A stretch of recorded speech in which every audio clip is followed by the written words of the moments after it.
ಈ ಮಹಾರಾಜರ ಈ ವಿಷಯವನ್ನು ಹೇಳ್ತಾರೆ ನೋಡಿ ಮಂತ್ರಿ. ಏನು ಈ ಕಷ್ಟ ಕಾಲದಲ್ಲಿ ಎಂತ ಕುದುರೆ ಆಗಲಿ ನಮ್ಗೆ ಯಾವ ವಿಷಯ ಬೇಡ ನೀವು ಅಂದಾಗ ಮಹಾರಾಜರೇ, ನಮ್ಮ ಅಂತಃಪುರದಲ್ಲಿ ನಮ್ಮ ಕುದುರೆ ಲಯದಲ್ಲಿ ನೀವು ಸಾಮಂತರಾದರೂ ಅಂತ ಕುದುರೆ ಸಾಕಿರಲಿಲ್ಲ. ಯಾವ ಕುದುರೆ ವ್ಯಾಪಾರಿ ಒಳ್ಳೆ ಕುದುರೆ ಇಟ್ಟು ಬಂದಿದ್ದಾನೆ. ಗಂಟೆಗೊಂದು ಗರಿಗೆಗೊಂದು ಪಂಚವರ್ಣ ಕುದುರೆ ಮಿಂತ ಇದೆ 5 ಬಣ್ಣ. ಬನ್ನಿ ಸ್ವಾಮಿ ಅಂತ ಹೇಳಿ ಹೊಟ್ಟೆ ಮಾಡ್ತಿದ್ದಾನೆ. ಬಂದು ನೋಡಿದಾನೆ. ನೋಡಿದಾಗ ನೋಡ್ಬಿಟ್ಟು ಕುದುರೆ ಕ್ರಾಯ ಕೇಳ್ತಾನೆ. ಅರೇ ಮಹಾರಾಜ್, ನಿಮ್ಗೆ ಕುದುರೆ ಬೇಕಾ? ಕುದುರೆ ಬೇಕಾದ್ರೆ ಸವಾರಿ ಮಾಡಿ ಅನಂತರದಲ್ಲಿ ಕುದುರೆ ಕೊಟ್ಟು ಅಂತ ಹೇಳ್ತಾನೆ ಪರಮಾತ್ಮ. ಏನು ಹಿಂದೂಸ್ತಾನಿ ಭಾಷೆಯಲ್ಲಿ. ಆವಾಗ ಈ ಕುದುರೆ ಹೇಳೋದಕ್ಕೆ ಸಂತೋಷ ಪಟ್ಟಿದ್ದಾನೆ. ಕುದುರೆಗೆ ತಿನ್ನುಕ್ಕಿ ಗಡಿವಾಣವನ್ನು ಹಾಕಿ ಕುದುರೆ ಮೇಲೆ ಕೂರ್ಕೆ ರೆಡಿ ಆಗ್ತಾ ಇದ್ದಾನೆ. ಆಗ ಮಂತ್ರಿ ಹೇಳ್ತಾನೆ, ಸ್ವಾಮಿ ಇದು ರಾವು ಕಾಲ, ಕುದುರೆ ಎತ್ತಬೇಡಿ, ಬೇಡ ಬೇಡ ಅಂದಾಗ ಪರಮಾತ್ಮ ಹೇಳ್ತಾರೆ ಬೋಸಡಿಕೆ ಯಾವ ರಾವು ಕಾಲ, ಯಾವ ಕೇತು ಕಾಲ ಮಾರ್ಗದ್ದು ಅಂತ. ಅವಾಗ ಆಯ್ತಾ ಆಯ್ತಾ ಇನ್ನೊಂದು ಮಾರಿ ಹಬ್ಬ.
ಹಿಂದೂಸ್ತಾನಿ ಭಾಷೆಯಲ್ಲಿ ಬಹಳ ಸರಳವಾಗಿ 1 ಲಕ್ಷ ರೂಪಾಯಿ ಕುದುರೆ ಖರೀದಿ ಅಂತೇಳಿ ಪರಮಾತ್ಮ ಹೇಳ್ದ. ಆವಾಗ ಕುದುರೆ ಮೇಲೆ ಕೂದಕ್ಕೆ ರೆಡಿಯಾಗಿ ಕುದುರೆ ಕೂತಿದ್ದಾನೆ. ಆಗ ವಿಷ್ಣುವಿಗೆ ತುಂಬಾ ಜ್ಞಾನೋದಯವಾಯಿತು. ಏನಿದೆ ಆಶ್ಚರ್ಯ, ಕುದುರೆ ಮೇಲೆ ಕೂದಾಕ್ಷಣದಲ್ಲಿ ನನ್ನ ಅಂಗಾಂಗಗಳೇ ಒಂದು ರೀತಿ ಚಲಿಸ್ತಾ ಇದೆ, ನನ್ನ ಬುದ್ಧಿಯೇ ಭ್ರಮೆ ಆಗ್ತಾ ಇದೆ. ಈ ಕುದುರೆಯ ವಿಚಾರವನ್ನು ಏನು ಹೇಳಿದೆ ಅಂತ ಹೇಳ್ತಾ ಇದ್ದಾರೆ. ಏನು ಹೇಳಲಿ ಏನು ಹೇಳಲಿ ಗಣಿಯ ಮಹಿಮೆಯೋ, ಏನು ಹೇಳಲಿ ಗಣಿಯ ಮಹಿಮೆಯ ಪರಪರಾಕ್ರಮ ಪುರಾಕ್ರಮೆಯೋ.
ವಿಕ್ರಮರ ಸಾಮಾನ್ಯವಾಗಲ್ಲ. ಆ ಪ್ರಾಣ ಬದಲಾಗಿರುತ್ತೆ. ಹಿಂದೆ ಬರುವುದು ಮುಂದೆ ಬರುವುದು ಹೋಗುವುದಿಲ್ಲ. ಆದರೆ ಗೊತ್ತಾ ಏನು ಪ್ರಯೋಜನ ಆಗಿಲ್ಲ. ಕಾಳಿಕಾದೇವಿಯ ವರಬಲದಿಂದ ಎಲ್ಲ ವರಗಳನ್ನು ಪಡೆದಿದ್ದಂತೆ. ಆದ್ರೂ ಸಮಯಕ್ಕೆ ಸರಿಯಾಗಿ ಏನು ಉಪಯೋಗ ಆಗಲಿಲ್ಲ. ಆಗ ಕಷ್ಟಕ್ಕೆ ಪರಮಾತ್ಮ ಕ್ಷಣ ಕ್ಷಣದಲ್ಲಿ ಆತನನ್ನ ಪರೀಕ್ಷಿಸಿ ಕಷ್ಟಕ್ಕೆ ಗುರಿ ಮಾಡ್ತಾ ಇದ್ದಾನೆ. ಆವಾಗ ವಿಕ್ರಮರಾಜ ಬಹಳ ಇರಬೇಕು ಹೇಳ್ತಾನೆ, ಸುಖದ ಕೊನೆಯಲ್ಲಿ ದುಃಖವಿದೆ, ದುಃಖಕ್ಕೆ ಮೊದಲು ಸುಖ ಇದೆ, ಅನಂತರದಲ್ಲಿ ಕಷ್ಟ ದುಃಖಗಳು ಅನಂತರ ರೂಪಾಯಲ್ಲಿ ವಿಲನಗಳು ಬರುತ್ತವೆ. ಇದು ಸಾಮಾನ್ಯವಾದ ವಿಚಾರವಲ್ಲ ಅಂತ ಹೇಳಿ ಹೇಳ್ತಾ ಇರುವಾಗ ಪರಮಾತ್ಮ ಹೇಳ್ತಾನೆ, ಏನಯ್ಯ ರಾಜೇಂದ್ರ, ನನ್ನ ಕುದುರೆ ಮಂಡಿಯನ್ನು ನೀನು ಬಲ್ಲೆನೆಯ? ಇದು ಗೊತ್ತಿಲ್ಲ, ಹೇಳ್ತೀನಿ ಕೇಳು.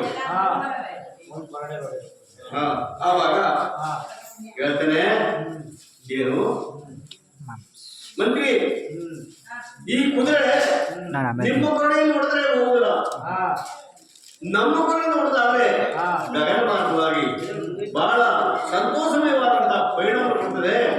ತಗೋ ಈ ಕೊನೆಯನ್ನು ಕೊಡ್ತದೆ.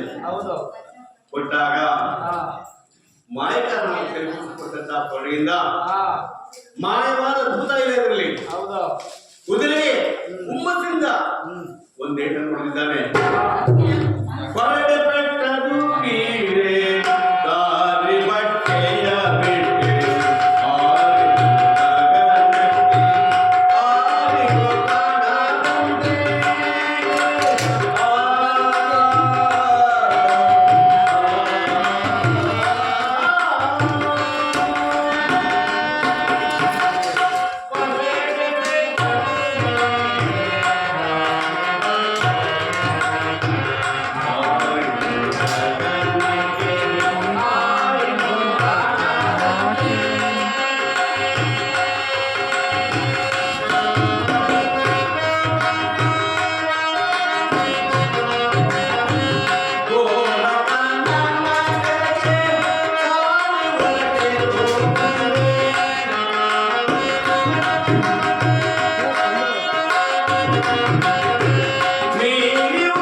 ಸತಯೋಧನವನ್ನ ದಾಟಿ ಮೀರಿ ಹೋಗ್ತಾ ಇದೆ.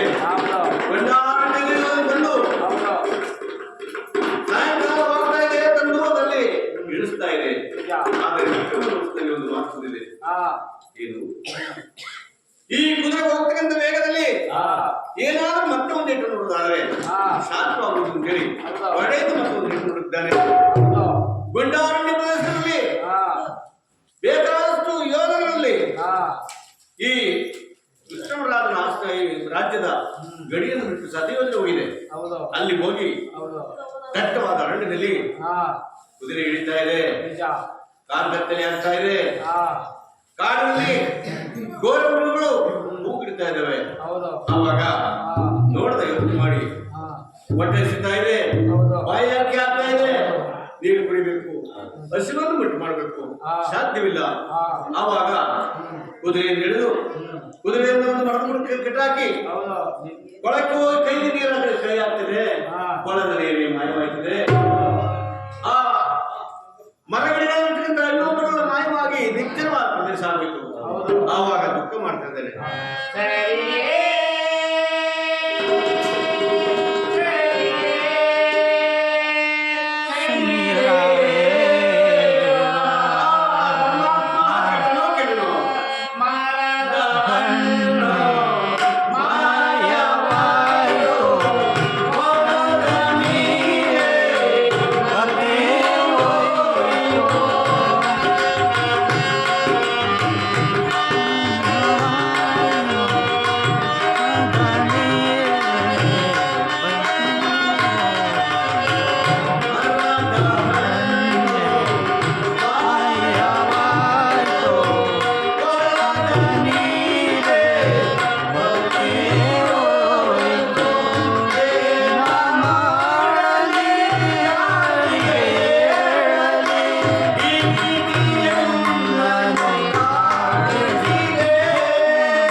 ಏನಿಲ್ಲ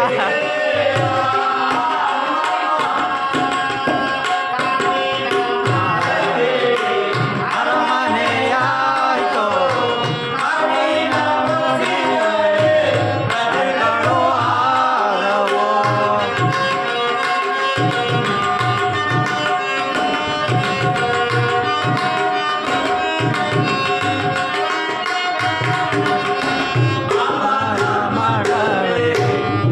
ಅರಮನೆಯಾಯ್ತು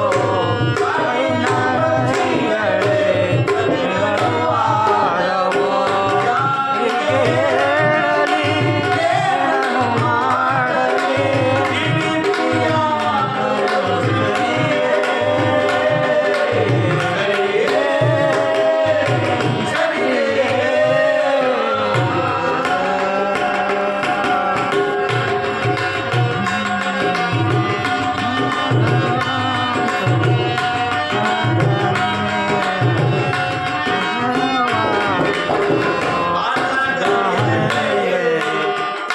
ಹಾಸಿಗೆಯಾಯ್ತು ತಲ್ಲಿಂಬೋ ಆಯ್ತು ಯಾರಿಗೆ ಹೇಳಲಿ ಪ್ರೀತಿಯನ್ನು ಕಾಣಿಸಿದೆ